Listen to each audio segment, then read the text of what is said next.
চীনের সাথে পাকিস্তানের তৈরি নিজস্ব এই ধরনের অস্ত্রগুলোর ব্যবহার আমরা দেখতে পারি। অনেকের প্রশ্ন থাকে যে পাকিস্তান যদি যুদ্ধ বাঁধে পাকিস্তানের সাথে ভারতের, তাহলে তুরস্কের অবস্থান কি হবে? এটা স্পষ্ট করেই বলা যায় যে পাকিস্তানের সাথে ভারতের যুদ্ধ বাঁধলে সেই ক্ষেত্রে পাকিস্তানের পাশে সবকিছু নিয়ে দাঁড়াবে তুরস্ক।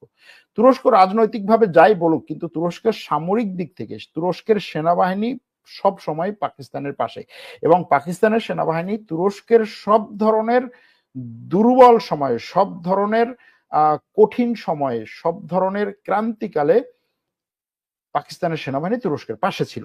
এটা তুরস্কের সেনাবাহিনী খুব ভালোভাবেই মনে রাখছে। যেমন 2016 সালে যখন সামরিক অভ্যুত্থানের চেষ্টা করা হয় তুরস্কে, এবং তারপরে তুরস্কের সরকার এই অভ্যুত্থানে অংশগ্রহণকারী বা অভ্যুত্থানকারীদের সাপোর্টকারী অনেক পাইলটকে বরখাস্ত করে, অনেক পাইলট পালিয়ে যায়, তখন তুরস্কের বিমান বাহিনী বলা যায় পুরোপুরি পাইলটহীন হয়ে পড়ে, এবং একজন পাইলটকে তৈরি করা, একজন পাইলটকে ট্রেনিং দিয়ে তারপরে হচ্ছে সেইভাবে যুদ্ধ বিমান পরিচালনায় পারদর্শী করে গড়ে তোলা একদিনের কাজ না, যে কারণে ওই মুহূর্তে ব্যাপক পরিমাণে পাইলটের দরকার। এবং আপনারা হয়তো কি সেই খবরগুলো জানেন যে সেই সময় পাকিস্তান চোখ কান বন্ধ করে বলছে যে যত পাইলট দরকার আমি পাঠাবো, এবং পাকিস্তান অনেক পাইলট পাঠিয়েছে। ঠিক একইভাবে বিভিন্ন সময় তুরস্কের পাশে পাকিস্তান সেনাবাহিনী দাঁড়িয়েছে, আবার পাকিস্তান সেনাবাহিনীর পাশেও তুরস্ক দাঁড়িয়েছে, এবং এটা পাকিস্তান তুরস্ক বা আমাদের চেয়েও ভালো জানে হচ্ছে ভারত এবং ইসরায়েল। যে কারণে দেখবেন যে ভারত সব সময় কোনো কিছু করুক আর না করুক তুরস্কের বিরুদ্ধে দাঁড়ায়,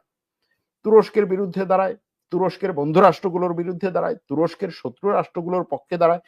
এমনকি ধরুন তুরস্কের সাথে গ্রিক সাইপ্রাসের সমস্যা, সেখানে দেখবেন যে ভারত এসে এবং ইসরায়েল এসে গ্রিক সাইপ্রাসের সাথে সম্পর্ক গড়ছে। তুরস্কের সাথে গ্রিসের সমস্যা, সেখানে দেখবেন যে ইসরায়েল এবং ভারত এসে গ্রিসের সাথে সম্পর্ক করছে, যে ঠিক আছে আমরা একটা জোট করি, আসো তুরস্কের বিরুদ্ধে তোমরা কি করতে চাও। একইভাবে তুরস্কের সাথে আর্মেনিয়ার সমস্যা, সেখানে দেখবেন যে ভারত এসে আর্মেনিয়ার সাথে সম্পর্ক গড়ছে বা অস্ত্র দিচ্ছে। এই ধরনের জিনিসগুলো হচ্ছে। আরব দেশগুলোর সাথেও যখন তুরস্কের সমস্যা ছিল, যেমন ধরুন সংযুক্ত আরব আমিরাতের সাথে যখন তুরস্কের সমস্যা ছিল, তখন দেখা গেছে যে সংযুক্ত আরব আমিরাত, ভারত, তারপরে হচ্ছে ইসরায়েল, গ্রিক সাইপ্রাস, এরা একটা জোট করেছিল, তুর্কি বিরোধী জোট। তো এই যে অবস্থাটা, এই অবস্থা থেকে আরব দেশগুলোর সাথে তুরস্কের সম্পর্ক কিছুটা হলেও শিথিল, মানে উষ্ণ হলেও, কিন্তু দেখা যায় যে ভারতের সেই তুর্কি বিরোধী অবস্থান আছে। এবং এটার প্রধান কারণ যে ভারত তুরস্ককে পছন্দ করে না, তুরস্ক একটা মুসলিম রাষ্ট্র, বিষয়টা সেরকম না। দুটো কারণ, একটা হচ্ছে পাকিস্তানের সাথে তুরস্কের কঠিন সম্পর্ক, আর একটা হচ্ছে ইসরায়েল বিরোধী তুরস্কের অবস্থান। বলতে পারেন যে তুরস্কের সাথে তো ইসরায়েলের সেই রকম সম্পর্ক, এটা আমিও জানি, তুরস্কের সাথে ইসরায়েলের সেই রকম সম্পর্ক। আবার এরকম কথা আমিও মাঝে মাঝে বলি যে ইসরায়েলের বিরুদ্ধে যদি কোনো মুসলিম দেশ দাঁড়ায়, তার দুই একটার মধ্যে তুরস্ক আছে। সুতরাং সেই দিক থেকে তুরস্ক সবসময় ইসরায়েলের জন্য এবং এই বিরোধীদের জন্য, মানে এই ফিলিস্তিন বিরোধী বা মুসলিম বিরোধী যাই বলেন, তাদের জন্য সবসময় তুরস্ক একটা পোটেনশিয়াল হুমকি। সুতরাং তুরস্ককে তারা সবসময় নজরে রাখবে এবং তুরস্ককে শক্তিশালী হতে দিবে না। এটা ঐতিহাসিকভাবে সত্য এবং এটা পরীক্ষিত সত্য।